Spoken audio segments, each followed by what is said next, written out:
तो हेलो दोस्तों, स्टार्ट कर रहे हैं आज का वीडियो। पिछले वीडियो के अंदर अपने प्रश्नावली एक का बेसिक और उसकी 4 उदाहरण वो कर लिए थे। अगली आज की इस वीडियो के अंदर अपन प्रश्नावली 1.1 करेंगे इसके अंदर, और इसमें 7 प्रश्न है। सातों के सातों क्वेश्चन इस वीडियो के अंदर हम पढ़ेंगे। पहला प्रश्न देखो, निम्नलिखित संख्याओं को अभाज्य गुणनखंडों के गुणनफल के रूप में लिखिए। इनके अभाज्य गुणनखंड करने हैं और उनको हमें गुणनफल के रूप में लिखना है। देखिए इसमें पहला क्वेश्चन 140, 156, 3825, 5005 और 7429। इन सारे क्वेश्चनों को हमें करना है। देखिए पहला प्रश्न, सबसे पहले हम यहां पर एक्सरसाइज 1.1 एक्सरसाइज 1.1 देखिए 1.1 के अंदर इसमें पहला प्रश्न हमें दे रखा है कि इनके अभाज्य गुणनखंड करने हैं। तो 1.1 का पहला क्वेश्चन सॉल्यूशन। अब देखिए यहाँ पर हमें दे रखा है 140, तो हम लिखेंगे यहाँ पर 140 के अभाज्य गुणनखंड।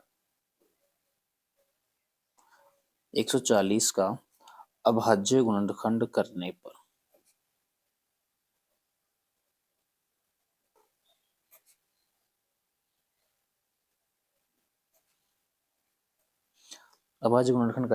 हम अभाज्य गुणनखंड कर रहे हैं इसका, तो हम वही फॉर्मेट बनाएंगे। यहाँ पर फॉर्मेट बनाया अपन ने, 140 लिखा, सम संख्या 2 का भाग देंगे, कितना जाएगा 70, फिर 2 का देंगे कितना जाएगा 35, फिर इसमें कितने का जाएगा अब 5 का जाएगा, ठीक है, कितनी बार 7 बार, 7 का देंगे कितनी आ जाएगा 1। तो अब इसके गुणनखंड क्या होंगे, तो हम 140 लिखेंगे, जितने भी हमने भाग दिए उनको गुणा करके लिख लीजिए। 2 गुणा 2 गुणा 5 गुणा कितना हो गया 7। हम थोड़ा सा और इसको सही लिख लेते हैं, क्या हो जाएगा 2 गुणा 2 तो 2 की पावर 2 गुणा 5 गुणा कितना हो गया 7। ये हमारा क्या हो चुका है यहाँ पर आंसर। तो हमने इसको अभाज्य गुणनखंड को गुणनफल के रूप में लिख लिया है। अगला प्रश्न देखिए, दूसरा प्रश्न इसका, तो यहाँ पर सॉल्यूशन उसका, तो हम लिखेंगे यहाँ पर 156 के या 156 का अभाज्य गुणनखंड, 156 का क्या करने पर अभाज्य गुणनखंड करने पर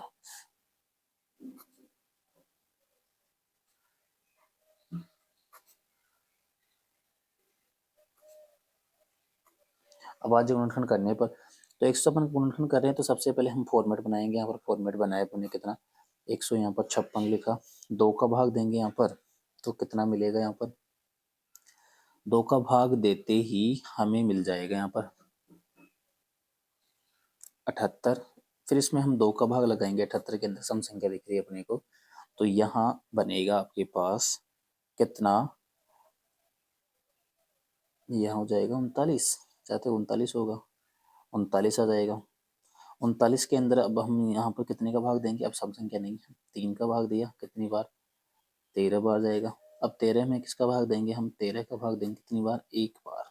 क्लियर है क्या आपको यहाँ तक, देख सकते हैं यहाँ पर इस प्रकार 156 जो है उसको गुणा के रूप में ऐसे लिख सकते हैं। क्या लिखेंगे 2 गुणा 2 गुणा 3 गुणा कितने हो गए 13। तो हमारा ये क्या हो गया आंसर, या इसको और लिखना चाहते हो तो 2 की पावर 2 लिख दो, इसको 3 लिख दो और इसको कितना लिख दिया 13 लिख दिया। तो ये हमारा क्या हो गया आंसर हो गया। 3 का सॉल्यूशन देखते हैं। यहाँ पर आपको 3825 दिया है, तो 3825 का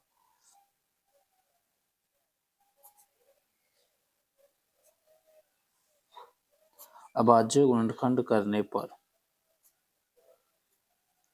आपने अभाज्य गुणनखंड किया तो सबसे पहले हम यहाँ पर फॉर्मेट बनाएंगे और यहाँ लिख देंगे कितना 3825। अब देखो इसमें सबसे पहले हम 2 का भाग देंगे, लेकिन 2 का नहीं जाएगा पूरी परिवार, तो हम इसमें 3 का भाग दिया कितनी बार, ये जाएगा 1275 बार इसमें 3 का।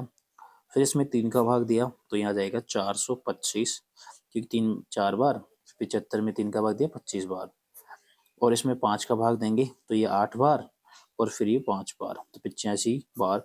फिर 85 में 5 का भाग देंगे तो कितनी बार 17 बार, और इसमें 17 का भाग दिया कितना जाएगा यहाँ पर 1 बार। तो इस प्रकार से हमारा जो यहाँ पर गुणनखंड है वो कंप्लीट हो गया। तो इसको हम ऐसा लिख सकते हैं 3825 मैंने यहाँ पर लिखा, और इन सभी को आप गुणा करके लिख सकते हो। कितने का भाग दिया हमने 3 का, फिर 3 का, फिर हमने 5 का, फिर 5 का, फिर कितने का 17 का। तो हमारा ये क्या हो गया फाइनल आंसर हो गया।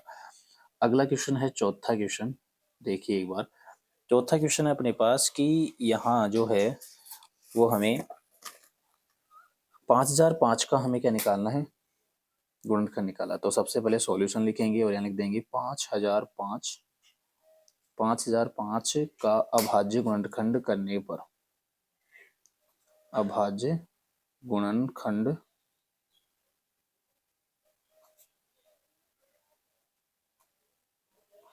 करने पर, तो सबसे पहले हम फॉर्मेट बनाएंगे। यहाँ पर फॉर्मेट बनाया अपन ने और यहाँ लिख दिया 5005। अब एक चीज बताइए, आपको ये कौन सी संख्या दिख रही है, इसमें 5 दिख रहा है आपको, ठीक है। तो एक चीज बताइए आप, तो हम देखो इसमें 5 का भाग लगाएंगे डायरेक्टली, क्योंकि इसमें 5 का जाएगा, 5 का भाग दिया इसमें, तो ये 1001 बार इसमें भाग जाएगा, ठीक है। 5 का दे दिया इसके अंदर।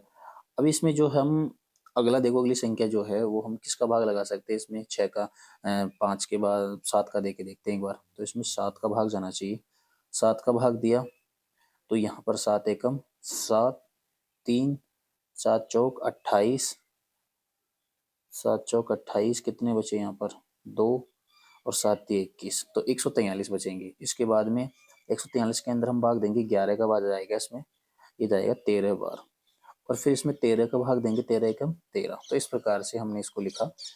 अब आप संख्या लिख लीजिए 5005, इसके गुणनखंड क्या हो जाएंगे, 5 गुणा 7 गुणा 11 और गुणा कितने हो गए 13। इसका क्या हो चुका है, ये आंसर हो गया। अगला प्रश्न देखिए, पांचवा सॉल्यूशन। पांचवा प्रश्न अपने पास 7429, तो हम लिखेंगे 7429 का अभाज्य गुणनखंड,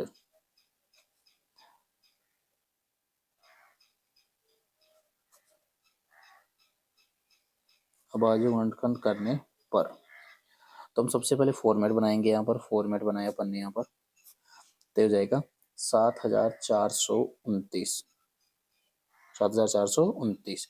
अब इसमें कौन सी संख्या का हम भाग लगाएं, तो इसमें हम भाग लगाएंगे सबसे पहले, ये जो संख्या है इसमें न तो 2 का जाएगा, न 3 का, न 5 का, न 7 का, न 9 का, इसमें डायरेक्ट भाग जाएगा 17 का। इसमें 17 का भाग हमने लगाया यहाँ पर, तो यहाँ क्या मिलेगा, हमें संख्या मिलेगी एक।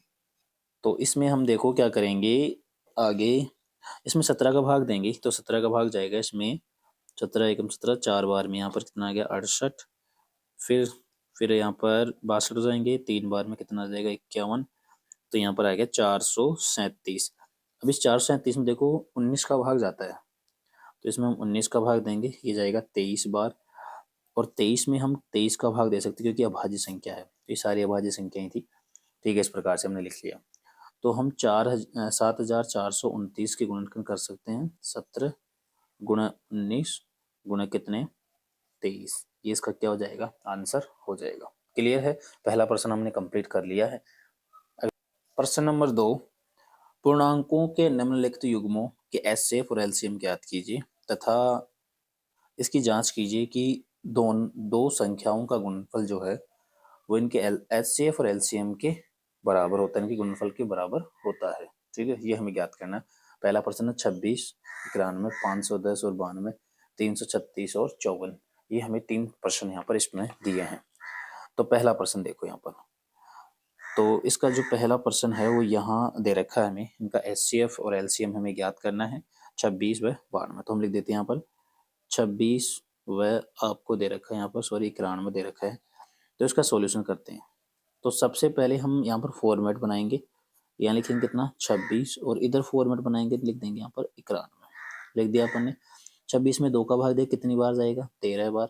अब इस 13 में तो हम, क्योंकि अभाज्य संख्या आ गई, तो 13 में 13 का ही जाएगा। इसी प्रकार हम देखें यहाँ पर, तो 91 के अंदर 7 का जाता है कितनी बार 13 बार, 13 7 91, फिर 13 का देंगे इसके अंदर कितनी बार, केवल 1 बार। क्लियर है, ये हमने यहाँ तक कर लिया। अब दोनों संख्याओं को आप लिख लोगे, 26 बराबर क्या लिख सकते हैं 2 गुणा 13, और 91 क्या लिख सकते हैं 7 गुणा 13। तो एक चीज बताइए, हमारे पास यहाँ पर केवल एक ही जोड़ा बना है, ये जोड़ा बन गया, तो हम लिख सकते हैं यहाँ पर एचसीएफ ऑफ 26 और 91 का जो एचसीएफ आया वो कितना है 13, इसका आंसर आ गया।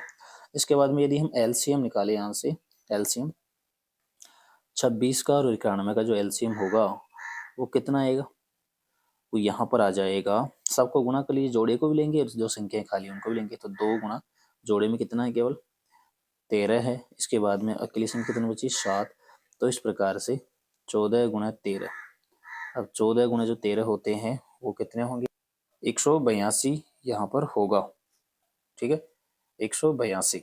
तो इस प्रकार से हमने ये आंसर निकाल लिया, एलसीएम आ गया हमारे पास और एचसीएफ आ गया। अब ये पूछा है कि इनकी संबंध है ना हमें ज्ञात करनी है, भाई इनकी सत्यता भी जांच करनी है कि दोनों संख्याओं का गुणनफल है वो इसके बराबर है। तो हम यहाँ पर संबंध की जांच कर लेते हैं। तो संबंध की जांच निकाल रहे हैं। संबंध की जांच हम यहाँ पर निकालेंगे। तो सबसे हम पहली संख्या लिखेंगे यहाँ पर, यानी कि एलसीएम ऑफ 26 और 91 गुणा एचसीएफ ऑफ 26 व 91, और दोनों संख्याओं को हम गुणा कर देंगे, यानी कि 26 गुणा 91 हम ऐसे करेंगे। देखते हैं एक बार क्या होता है। एलसीएम आया हमारे पास 182 गुणा एचसीएफ आया कितना, 13, बराबर ये कितना हो जाएगा, ये हो जाएगा यहाँ पर, ये हो जाएगा 26 गुणा कितना, 91। यहाँ पर 182 है, यहाँ 26 है, तो हम इसको ऐसे लिख सकते हैं, ये 182 आ गया गुणा ये 13 है। तो इसको मैं ऐसे लिख सकता हूँ कि 26 को 13 गुणा 2, और जो 2 आया 13 गुणा 2 26, 13 गुना 26 होता है, और 2 को गुणा कर दिया 91 के साथ, तो 182।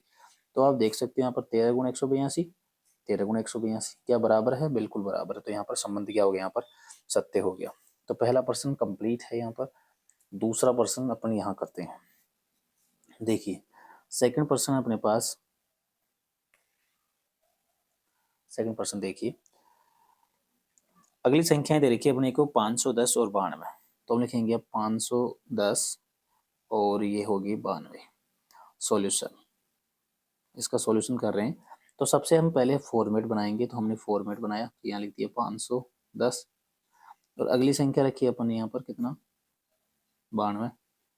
तो इसमें 510 में हम 2 का भाग लगाएंगे तो कितना जाएगा, ये 510 में 2 का भाग लगाए तो 200 कितना, 55। तो यहाँ पर आ गया 255। क्लियर है। अब इसमें 2 का भाग नहीं जाएगा, तो इसमें हम क्या है, 3 का भाग लगा सकते हैं। 3 का भाग दिया, 3 आटे 24, और कितना बचा, 1, 3 पंजे 15। अब 85 के अंदर हम किसका भाग लगा सकते हैं, 85 के हम भाग लगा सकते हैं 5 का। तो 5 का भाग लिया कितनी बार, 17 बार, और इसमें कितनी बार 17 का भाग देंगे, 17 एकम 17। क्लियर है यहाँ तक। देखिए आगे 92 है, 92 के अंदर 2 का भाग लगाएंगे, कितना जाएगा यहाँ पर, 2 का भाग लगाए इसमें, तो यहाँ आपको मिलेगा कितना, 46। ठीक है, फिर इसमें 2 का भाग लगाएंगे हम, 46 के अंदर 2 का भाग लगाए कितने मिलेंगे आपको, 23। अब 23 एक अभाज्य संख्या है, तो 23 में हम 23 का ही भाग लगाएंगे यहाँ पर, तो कितना जाएगा, 1। क्लियर यहाँ तक। देखिए तो इसमें अब देखो संख्याएं लिख लेंगे हम यहाँ पर। तो 510 ऐसे कैसे लिखा, इसके जितने भी हमने गुणनखंड लिखे हैं वो लिख लो, 2 गुणा 3 गुणा 5 गुणा कितने हो गए, 17। इसी प्रकार 92 लिखा, 92 के गुणनखंड लिखेंगे, 2 गुणा कितना, 23। अब यहाँ पर हमें एचसीएफ निकालना, तो हम लिखेंगे एचसीएफ ऑफ किसका, 510 का, और 92 का जो एचसीएफ आ गया वो कितना आएगा हमारे पास। यदि जोड़ा बन रहा है तो जोड़ा बनाइए, नहीं बन रहा तो रहने दो। तो यहाँ हमारे पास केवल दोनों संख्याओं के अंदर 2 का जोड़ा बन रहा, तो हम 2 लिख लिया, और जोड़ा बन रहा तो वो देख सकते, 2 यहाँ पर है, ऊपर नहीं है, 3 नीचे नहीं है, 5 नीचे नहीं है, 23 ऊपर नहीं है, 17 ये भी नीचे नहीं है। तो हमारे पास केवल इसका एचसीएफ कितना आ गया, 2। क्लियर। यदि हम एलसीएम निकालें यहाँ पर, एलसीएम किसका, 510 का और 92 का जो आएगा वो कितना आएगा, यहाँ पर आएगा वो, देखिए सुनिए, इन सभी जोड़ा है उसको भी लेंगे और बिना जोड़े वाले को भी लेंगे। तो जोड़े वाले का ले लिया हमने 2, अब बिना जोड़ा देखो 2 का नहीं बन रहा तो 2 लिखा, 3 का नहीं बन रहा 3 को भी लिखेंगे, इसके बाद में 5 का नहीं बन रहा 5 को भी लिखेंगे, 17 का नहीं बन रहा 17 को लिख लिया, 23 का नहीं बन रहा 23 को हमने लिख लिया। तो इनको गुणा करने पर जो हमारे पास आंसर वैल्यू आएगी वो कितनी आएगी, एलसीएम इसका, इसका एलसीएम होगा 23,460 होना चाहिए, 23,000। तो यहाँ पर आएगा 23,460। इन सभी को गुणा करने पर एक साथ हम लिखेंगे 23,460। ये इसका क्या हो गया, एलसीएम हो गया। अब यहाँ पर संबंध की जांच करें तो हम लिख सकते हैं यहाँ पर जांच, और जांच में क्या मिलेगा आपको, तो हम लिखेंगे यहाँ पर HCF यानी कि 510 कोमा 92 का जो HCF होगा वो गुणा LCM 510 और 92 का वो होगा 510 गुणा 92 के बराबर होगा। ठीक है, तो अब यहाँ लिखते हैं HCF कितना आया था 2, और LCM कितना आया था, यहाँ पर LCM आया था 23,460 बराबर, और ये कितना था 510 गुणा कितना आ जाएगा 92। क्लियर है यहाँ तक? देखिए इसको जब हम गुणा करेंगे तो यहाँ पर आपको मिलेगा कितना, तो यहाँ पर मिलेगा 0,2029 और 23 का 46, तो 46,920, और यहाँ पर भी कितना मिलेगा आपको 46,920, यानी कि दोनों क्या है यहाँ पर बराबर है। क्लियर है? तो ये दूसरा प्रश्न आपको समझ में आया होगा, आई होप। बहुत ही बढ़िया प्रश्न था। अगला प्रश्न देखते हैं। अगली संख्या है 336 व 54, तो इन्हीं का हमको HCF और LCM निकालना है।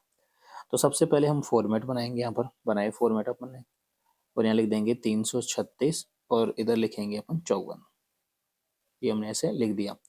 2 का भाग लगाएंगे यहाँ पर, तो हम 2 का भाग लगा देंगे तो कितना आएगा यहाँ पर 2 एकम 2, और फिर 1 बचेगा, 6 बार में 12, फिर 8 बार में 16, फिर हम इसके अंदर 2 का भाग देंगे तो यहाँ जाएगा कितना 84, 2 का भाग देंगे कितना आएगा यहाँ पर 42, फिर 2 का दिया कितना 21, फिर 2 का दिया कितना फिर 3 का देंगे हम कितना आ जाएगा 7, फिर 7 का देंगे कितना आ जाएगा 1। ये हमने इसको भाग दे लिया है। क्लियर है? 54 के अंदर भाग दें अपन तो 2 का दिया कितना आएगा, 54 के अंदर देते 27। अब 27 में 2 का नहीं जाएगा, 3 का भाग दिया अपन ने कितनी बार 9 बार, फिर 3 का देंगे कितनी बार 3 बार, फिर इसमें 3 का भाग दे कितनी बार जाएगा 1 बार। अब जो हमने लिखा है उसको हम ऐसा कैसा लिख लेंगे। तो हमने पहले संख्या रखी यहाँ पर 336 बराबर, दूसरी लिखी अपने 54, ये संख्या हमने लिख ली। इनका गुणनफल लिखो, इनके सारे गुणनफल लिख लीजिए, यानी हमने गुणनखंड किए जो गुणा के रूप में 2 गुणा 2 गुणा 2 गुणा 2, फिर आ जाएगा 3 और गुणा कितना 7। 54 के देखें तो 2 गुणा 3 गुणा 3 गुणा 3, इस प्रकार से आ गया। क्लियर है? तो ये हमने ऐसे लिखा। अब एक चीज बताइए, हम इसको ऐसे लिख सकते हैं, क्या लिख सकते हैं, सुनिए ध्यान से, कि इसका जो हम HCF निकालेंगे, HCF ऑफ 336 कोमा 54, इसका HCF क्या आ जाएगा, देखिए ध्यान से ऊपर, यहाँ जिसका जोड़ा बन रहा है उसको लेंगे, तो HCF में हम जोड़ा लेते हैं, 2 का जोड़ा बन रहा है बिल्कुल, इसके बाद में नीचे 2 नहीं तो इन कोई किसी का भी नहीं बनेगा, 3 यहाँ पर 1 है तो इसके साथ 1 के साथ जोड़ा बन गया, 7 नहीं है नीचे भी नहीं है, 3 ऊपर नहीं है छोड़ दो, तो हमारे पास केवल 2 जोड़े बने यहाँ पर, क्या 2 गुणा 3। अब 2 गुणा 2 3 कितना हो गया 6, तो हाला हमारा जो HCF है वो कितना आ गया 6 आ गया। यदि हम यहाँ से LCM प्राप्त करें तो LCM कितना 336 और 54 का जो LCM होगा वो कैसे निकालेंगे, जोड़े को भी लेंगे तो हम लिख सकते हैं यहाँ पर 2 गुणा 3, 2 गुणा 3 ये तो हो गई होगा 2 गुणा 3, बाकी जिनके जोड़े नहीं बने हैं उनको भी हम लेंगे यहाँ पर, तो 2 गुणा 2 गुणा 2, तो देखिए 2 गुणा 2 गुणा 2 गुणा कितना 3 गुणा 3, तो 3 गुणा कितना आ गया 3 गुणा कितना आ गया 7, तो इसका जो LCM होगा वो कितना आ जाएगा 3024। जब आप इसको गुणा करोगे तो कितना मिलेगा आपको 3024, यहाँ पर इसका LCM आपको मिलेगा 3024 होगा। यदि हम यहाँ पर सत्यता की जांच की तो मैं लिख रहा हूँ यहाँ पर जांच, यदि अपन इसकी जांच करें तो लिख सकते हैं LCM, क्योंकि सूत्र होता है हमारे पास LCM of A comma B गुणा HCF A कोमा B, जो किसके बराबर होता है, पहली संख्या गुणा दूसरी संख्या के बराबर होता है। तो हम लिखेंगे यहाँ पर, हमने लिखा LCM, तो लिख देंगे LCM ऑफ किसका 336 और 54 का गुणा HCF किसका वही वापस 336 और 54 का, और बराबर करेंगे पहली संख्या क्या 336 और दूसरी संख्या क्या है हमारे पास 54 है। क्लियर है? इस प्रकार से हमने लिख लिया है। आगे देखिए इनको। तो एक चीज बताइए, यहाँ पर एलसीएम आया था कितना 3024 गुणा एचसीएफ आया था कितना 6 बराबर आगे संख्या 336 गुणा कितना 54। क्लियर है यहाँ तक? जब आप इसको गुणा करोगे, आप इसको गुणा करेंगे तो आपको कितना मिलेगा वो देखिए। यहाँ हमने इसको गुणा किया, 3024 को आप 6 से गुणा करोगे तो 18,144, और जब हम इसको गुणा करेंगे देखो 6 गुणा 4 कितना होगा 4, तो यहाँ पर भी आ जाएगा 18,144 यहाँ पर आएगा गुणा करने पर। इसको मैंने गुणा करके देख लिया है। क्लियर है? यही आंसर आ रहा है। तो हमारे प्रश्न नंबर जो 2 है वो कंप्लीट हो चुका है।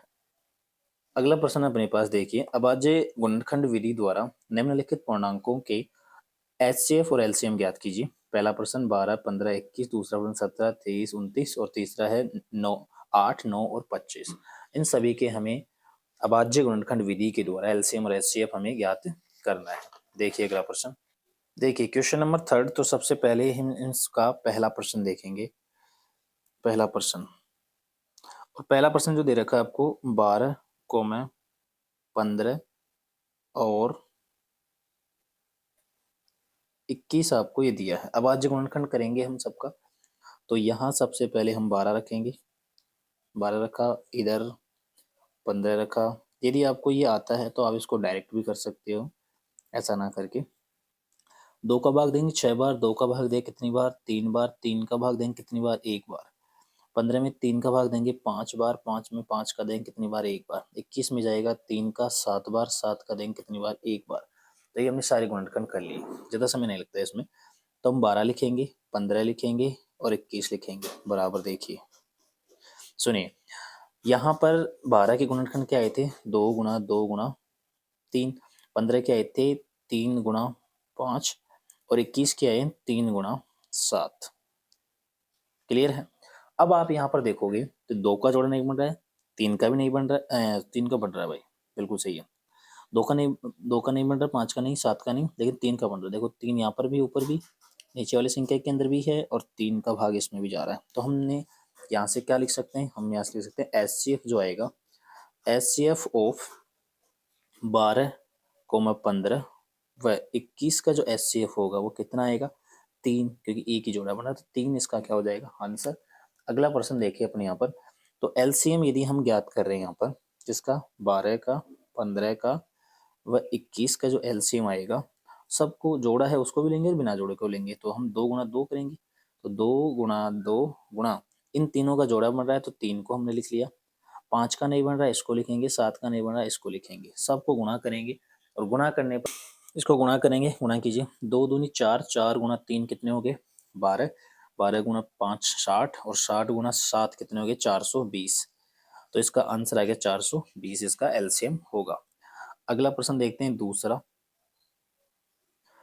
हमारे पास इसका जो दूसरा प्रश्न है वो दे रखी है संख्या 17, 17,23,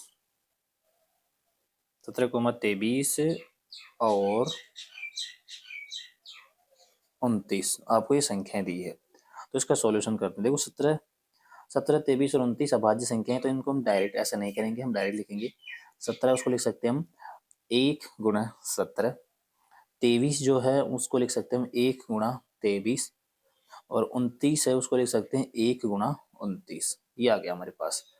अब यदि हम यहाँ से एचसीएफ निकालना देखें एक बार, तो एचसीएफ 17,23,29 का जो एचसीएफ होगा, यहाँ पर केवल आपको एक ही यहाँ पर क्या मिलेगा गुणांक मिलेगा, हाँ गुणनखंड मिलेगा जो कि 1 होगा। तो इसका जो एचसीएफ होगा कितना 1, क्योंकि इनका कोई भी उभयनिष्ठ यहाँ पर गुणनखंड नहीं है, इसलिए इसका एचसीएफ कितना होगा 1। एचसीएफ कभी भी 0 नहीं हो सकता, 1 होता है सदैव। ठीक है, कम से कम 1 और अधिक से अधिक बाद में जो भी पर्सन है उसके अकॉर्डिंग होता है। एलसीएम निकालें यहाँ से, तो एलसीएम 17 का, 23 का और 29 का जो एलसीएम होगा वो कैसे निकालेंगे, इन सबको जोड़ लेंगे हम।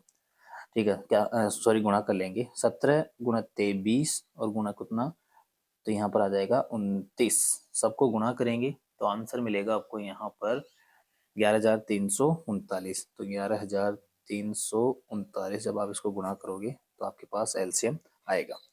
अगला प्रश्न है तीसरा प्रश्न, देखिए यहाँ पर तीसरा प्रश्न अपने पास यहाँ पर। तो अगला देखो प्रश्न है 8,9 और अपने को दे रखा है यहाँ पर 25। ये प्रश्न हमें दे रखा है। तो सबसे पहले हम इनका क्या करेंगे, अभाज्य गुणनखंड करेंगे। अभाज्य गुणनखंड के तो संख्या लिख लेंगे, 2 के कर सकते हैं, 2 गुणा 2 गुणा 2, ये होंगे अभाज्य गुणनखंड। 9 के क्या होंगे, 3 गुणा 3, तो ये हो गया। 25 का देखें अपन तो यहाँ पर 5 गुणा कितना हो जाएगा, 5। क्लियर है। तो इसमें एक भी उभयनिष्ठ गुणनखंड नहीं है, तो हम एक से हम मल्टीप्लाई कर देंगे यहाँ पर। तो इसका जो एचसीएफ आएगा वो कितना आ जाएगा, एचसीएफ 8 का, 9 का व 25 का, वो 1 आएगा। तो 1 इसका आंसर हो जाएगा। यदि हम यहाँ से एलसीएम निकालें जैसे इसका 8 का, 9 का व 25 का, तो कितना मिलेगा देखिए यहाँ पर। तो आगे देखिए इनका जो एलसीएम होगा उसको हम डायरेक्ट गुणा कर सकते हैं, क्योंकि यहाँ पर उभयनिष्ठ गुणनखंड कोई भी नहीं है। तो हम लिखेंगे 8 गुणा 9 गुणा 25, ठीक है, क्योंकि उभयनिष्ठ गुणनखंड एक आया इसलिए इकाई है। तो हम 25 को 8 से गुणा करेंगे कितना जाएगा, 200, और 200 को 9 से गुणा करेंगे कितना जाएगा, 1800। तो 1800 इसका क्या हो जाएगा, एलसीएम हो जाएगा।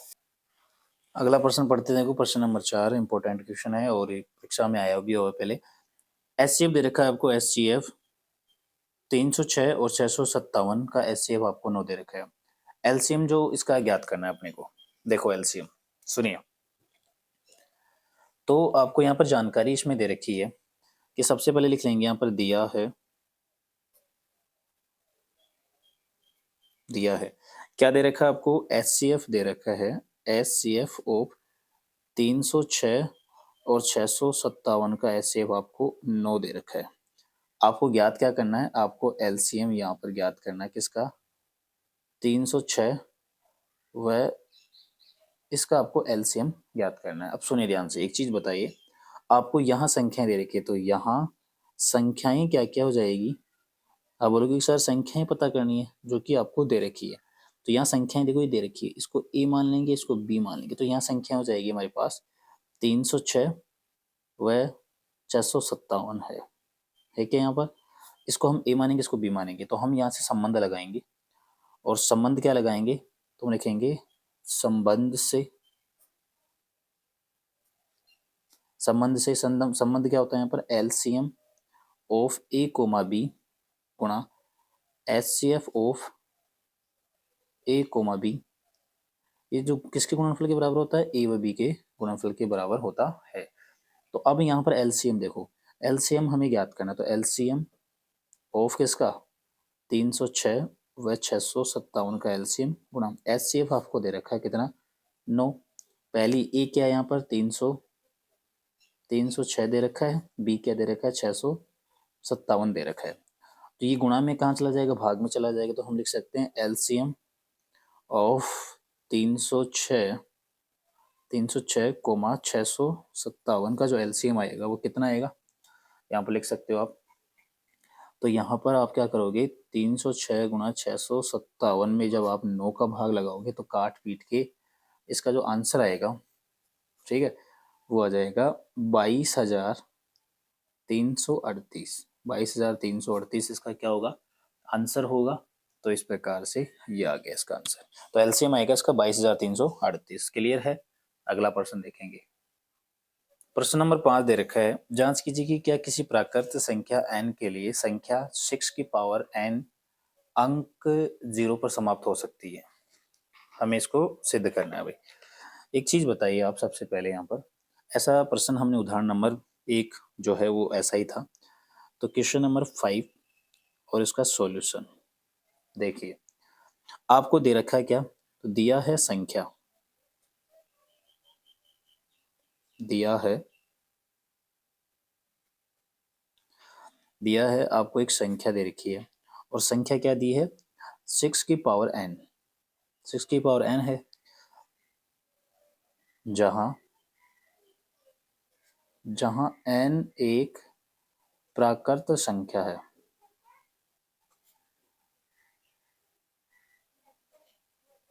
जहां n एक क्या है, प्राकृत संख्या है। तो अब n है तो n का मान क्या क्या हो सकता है, n का मान हो सकता है 1 हो सकता है, 2 हो सकता है, 3 क्योंकि प्राकृत संख्या 1 से स्टार्ट होती है आगे तक चलेगी, 4 हो सकता है, 5 हो सकता है, 6 हो सकता है, ऐसे करके करके कहाँ तक, अनंत तक चलेगी। तो हमने n का मान रख लिया। अब यहाँ क्या करेंगे हम, n बराबर 1 रखने पर, तो हम लिखेंगे यहाँ पर n बराबर 1 रखने पर रखा, तो हमारे पास संख्या क्या आएगी, n रखने पर संख्या प्राप्त होगी हमें, और वो क्या होगी, 6 की पावर 1, जो कि कितना होगा, 6 होगी, संख्या 6 प्राप्त होगी। आगे देखिए, n की यदि n 2 रखने पर, तो n बराबर 2 रखने पर तो हमारे पास जो संख्या होगी वो कितनी मिलेगी, 6 लिखेंगे, इसकी पावर कितना कर देंगे, 2 कर देंगे, तो 6 गुणा 6 कितना हो गया, 36 हो गया। क्लियर है। फिर आगे हम कर सकते हैं, यहाँ पर क्या करेंगे सुनिए, n बराबर अब की बार हम 3 रख लेते हैं, तो n बराबर 3 रखने पर, 3 रखने पर तो हम क्या बोल सकते हैं, यहाँ पर जो संख्या बनेगी हमारे पास, संख्या हो जाएगी 6 की पावर कितना कर देंगे, 3, यानी कि 6 गुणा 6 गुणा 6, 6 की पावर 6 कितना हो गया, 216। तो आप देख पा रहे हो कि ये भी 6 पे खत्म हो रही है, ये भी 6 पे खत्म हो रही है, ये भी 6 पे खत्म हो रही है, तो अतः हम बोल सकते हैं, अतः अतः संख्या अतः संख्या 6 की पावर n कभी भी शून्य पर समाप्त नहीं होगी। ये हमने प्रूफ कर लिया इसको, क्योंकि हम पावर लगाते जाएंगे, ये कभी भी शून्य पर नहीं होगी प्राप्त। क्लियर यहाँ तक। अगला प्रश्न देखते हैं। प्रश्न नंबर जो 6 हमें दे रखा है, बहुत ही बढ़िया प्रश्न है। देख, एक चीज बताइए आप यहाँ पर, व्याख्या कीजिए कि 7 गुणा 11 गुणा 13 प्लस 13 और 7 गुणा 6 गुणा 5 गुणा 4 गुणा 3 गुणा 2 गुणा 1 और प्लस 5 भाज्य संख्याएं हैं, क्यों? ये हमें इसको सिद्ध करना है भाई, व्याख्या करनी है इसकी। तो एक चीज बताइए, आपको जो दे रखा है उसको लिख लेंगे सबसे पहले तो क्वेश्चन नंबर 6 सॉल्यूशन। आपको 2 संख्याएं दी हैं, तो दोनों को हम अलग अलग लिख लेंगे। पहली संख्या दी है 7 गुणा 11 गुणा 13 और फिर प्लस कर रखा है 13। इसको सोल्व करते हैं। एक चीज बताइए, यहाँ पर भी 13 है और यहाँ पर भी 13 है, तो हम क्या कर सकते हैं, यहाँ पर 13 को दोनों यहाँ से यहाँ तक और इसमें से कॉमन ले लेते हैं अपन। तो 13 को मैंने कॉमन लिया, क्या बचेगा अंदर, 7 गुणा 11 और प्लस कितना, 1। तो आगे लिख सकते हैं हम 13, ऐसा कैसा आ गया, इसको 7 को 11 से गुणा करेंगे 70 हो गया, प्लस 1 करेंगे तो आगे लिख सकते हैं 13 गुणा कितने हो गए, 78। तो क्या ये गुणनखंड हो रहे हैं क्या, बिल्कुल हो रहे हैं। आगे देखते हैं दूसरा।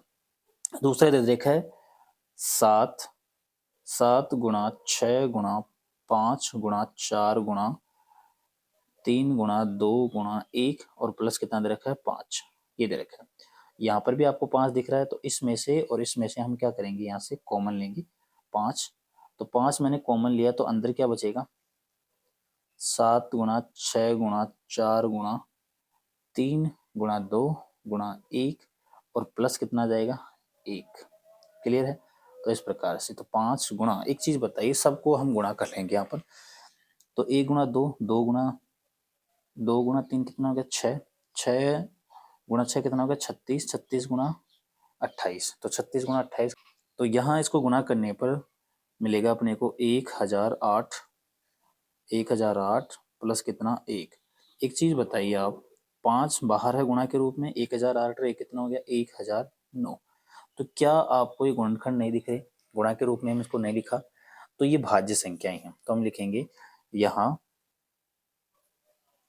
यहाँ दोनों संख्याएं,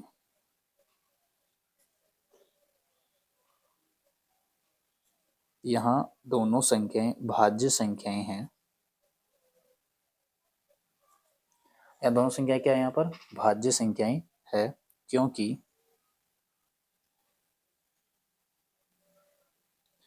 क्योंकि इनके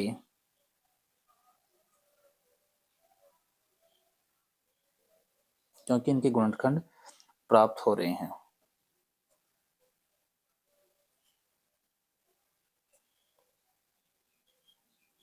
क्योंकि इनके क्या हो रहे हैं, गुणनखंड प्राप्त हो रहे हैं, इसलिए दोनों की दोनों संख्याएं क्या होगी, भाज्य संख्याएं होगी। अगला प्रश्न पढ़ते हैं। अगला प्रश्न अपने पास क्वेश्चन नंबर 7। किसी खेल के मैदान के चारों ओर एक वृत्ताकार पथ है। इस मैदान का एक चक्कर लगाने में सोनिया को 18 मिनट लगते हैं, जबकि इसी मैदान का एक चक्कर लगाने में रवि को 15 मिनट लगते हैं। ठीक है। मान लीजिए कि दोनों एक ही स्थान और एक ही समय पर चलना प्रारंभ करते हैं, करके एक ही दिशा में चल रहे हैं, दिशा भी एक ही है। कितने समय पश्चात वे पुनः प्रारंभिक स्थान पर मिलेंगे। ठीक है, पुनः प्रारंभिक स्थान पर मिलेंगे। देखते हैं अभी। बहुत ही बढ़िया प्रश्न। तो सबसे पहले हमें लिख लेना है यहाँ पर प्रश्न नंबर जो 7 है वो लिखा सॉल्यूशन। आपको जो दिया है वो लिख लेंगे यहाँ पर। दिया है क्या दे रखा है आपको कि सोनिया वृत्ताकार पथ को कितने समय एक चक्कर पूरा लगाती है। तो हम लिखेंगे सोनिया द्वारा वर्ताकार पथ का एक चक्र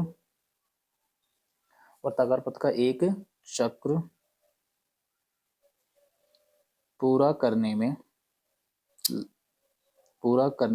में लगा समय वो दे रखा है आपको 18 मिनट। 18 मिनट दिए आपको। ठीक है। इसके बाद दूसरा है तथा एक और लड़का जिसका नाम है रवि। तो रवि द्वारा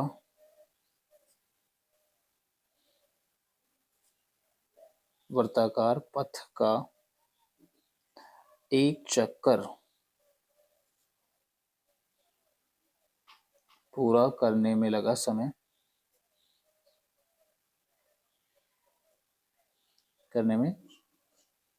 समय जो है वो कितना दे रखा है यहाँ पर 12 मिनट। 12 मिनट आपको दे रखा है। एक का तो 18 है और एक का कितना है 12 है। ठीक है। तो अब ये बोला है कि ये दोनों एक ही साथ, तो मान लीजिए कि एक वर्ताकार पथ है। इस प्रकार से ये वर्ताकार पथ हमने बनाया और ये ए बिंदु यानी कि ए बिंदु यहाँ से स्टार्ट करते हैं। ये रवि और ये दूसरी है सोनिया। ये इधर एक ही दिशा में और एक ही समय पर क्या करते हैं गति करते हैं। इस प्रकार से वर्ताकार पथ पर ये गति करेंगे। तो ये पूछा है हमसे कि कितने समय पश्चात पुनः प्रारंभिक स्थान पर मिलेंगे। जब भी ऐसा क्वेश्चन आए तो आपको क्या कर लेना है। इसमें बहुत ही बढ़िया प्रश्न है ये। तो दो प्रकार के यहाँ पर गतियां होती है। एक तो होती है विपरीत दिशा में, एक होती है एक ही दिशा में। ये एक ही दिशा में चल रहे हैं तो हमें यहाँ पर सदैव क्या लेना है, यहाँ पर हमें लेना है एलसीएम लेना है। क्या लेना है एलसीएम। तो हम क्या कर सकते हैं यहाँ पर दोनों एक साथ चलेंगे तो एलसीएम लेंगे यहाँ पर। तो क्या कर सकते हैं हम यहाँ पर एलसीएम निकालेंगे यहाँ पर। तो एलसीएम कैसे निकाल सकते हैं। तो एलसीएम निकालेंगे यहाँ पर लिख लेंगे हम फॉर्मेट बनाएंगे। यहाँ पर 12 मिनट लिखा अपन ने, एक 18 मिनट लिखा, 2 का भाग दिया 6 बार, इसमें 2 का भाग देंगे कितनी बार देंगे 9 बार, यहाँ पर 6 बार। ठीक है। तो इसमें 2 का देंगे कितनी बार 3 बार, यहाँ पर 9 को ऐसा लिख दिया। अब इसमें 3 का देंगे 1, यहाँ 3, फिर 3 का देंगे कितना 1,1। तो हमने यहाँ पर इस प्रकार से इसको लिख लिया है। क्लियर है।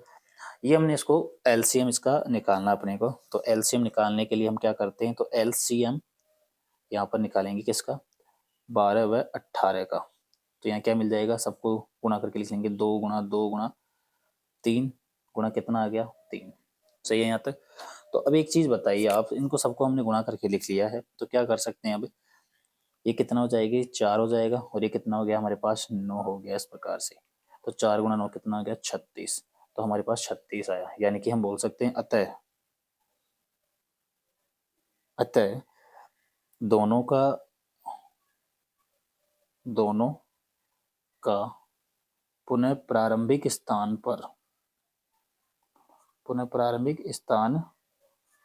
पर मिलने का समय 36 मिनट होगा। कितना होगा 36 मिनट बाद में जो है वो एक दूसरे के साथ पुनः प्रारंभिक स्थान पर मिल जाएंगे। आई होप ये क्वेश्चन आपको समझ में आया होगा। बहुत ही बढ़िया प्रश्न थे। हमने 1.1 है वो कंप्लीट कर ली है। अगला जो वीडियो होगा वो 1.2 के ऊपर होगा। यदि आपको सारे प्रश्न समझ में आए तो अपने दोस्तों के साथ इसको शेयर ज़रूर करना, ठीक है। फिर मिलते हैं नई वीडियोज़ के साथ। Take care, bye bye.